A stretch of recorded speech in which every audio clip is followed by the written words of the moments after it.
Et le 2 mai, les deux parties ont soumis leur contribution aux États-Unis, à la partie américaine, qui va consolider, qui va mettre en place et finaliser un projet d'accord de paix entre les deux pays. Nous, les ministres des Affaires étrangères, nous allons nous rencontrer dans la 3e semaine de mai pour finaliser ce projet d'accord qui aura été discuté par des experts auparavant. Et puis, on espère qu'à la mi-juin, il y aura une signature de cet accord de paix à la Maison-Blanche, donc avec le président américain Donald Trump, les deux présidents concernés, mais également les présidents des pays ou des communautés qui ont joué un rôle dans la médiation. Le président, le chef d'État, puisqu'il y a l'émir du Qatar, il y a le président togolais, bien sûr, qui est le médiateur africain, et aussi le président kenyan qui représente l'EAC, et le président zimbabwéen qui représente la SADC. Donc, on espère que si tout va bien, donc, on aura un accord de paix qui va nous permettre d'aboutir à une paix définitive dans la région.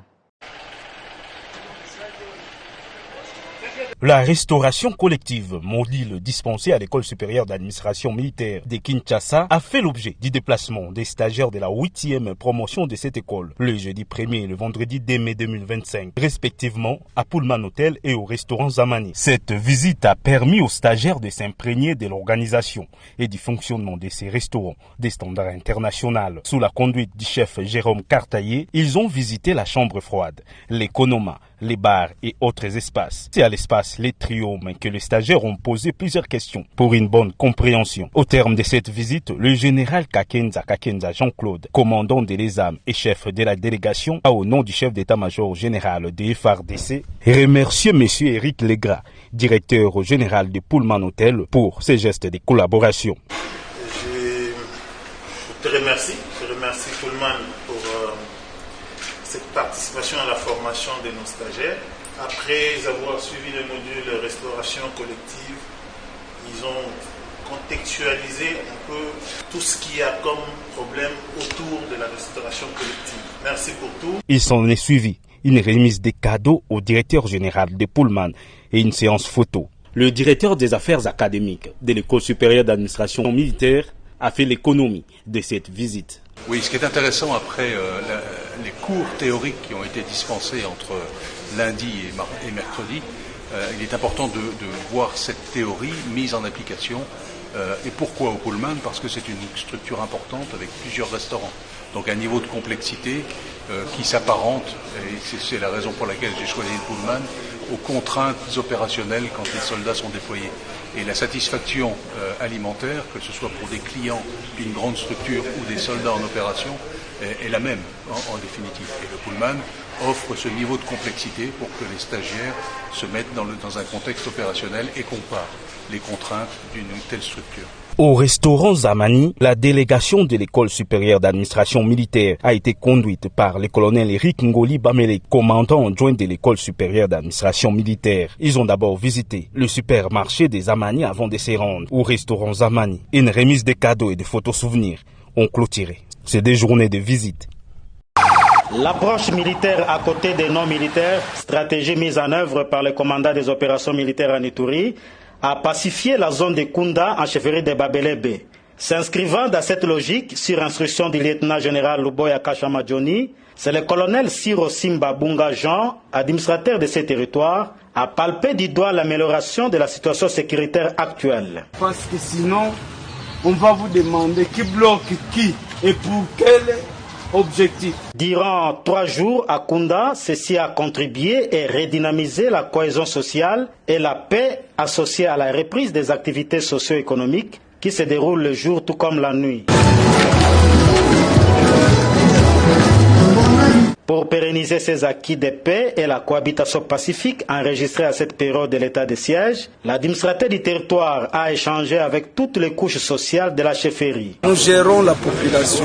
Dès lors qu'il y a un problème au sein de la population, C'est là où nous devons nous focaliser. C'est pourquoi la raison de ma mission ici sur instruction de l'autorité provinciale pour mettre de l'ordre. Occasion pour lui de lancer un appel à l'unité. Pour la population, un message de paix, qu'elle puisse vaquer librement à ses occupations. Et il n'y aura pas blocage. Ceux-là qui sont à Mwanga, ils peuvent arriver à Kunda sans problème.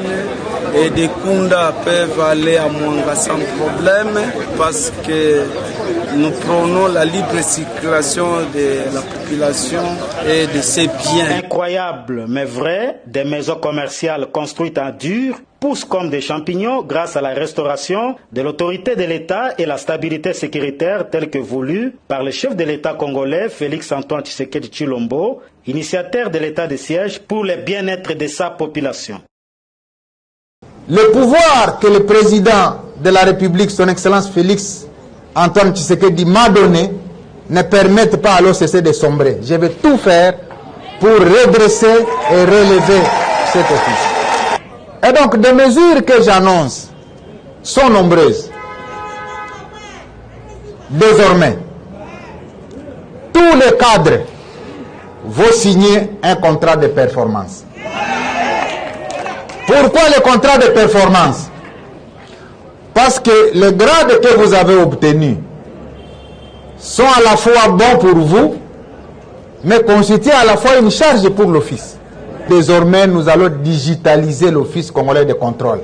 On va dématérialiser les procédures. Parce que le fait pour les gens de toucher à la main l'argent de l'État, c'est ce qui crée des tentatives. Et on va instaurer le système également de gratification de primes à ceux qui sont performants.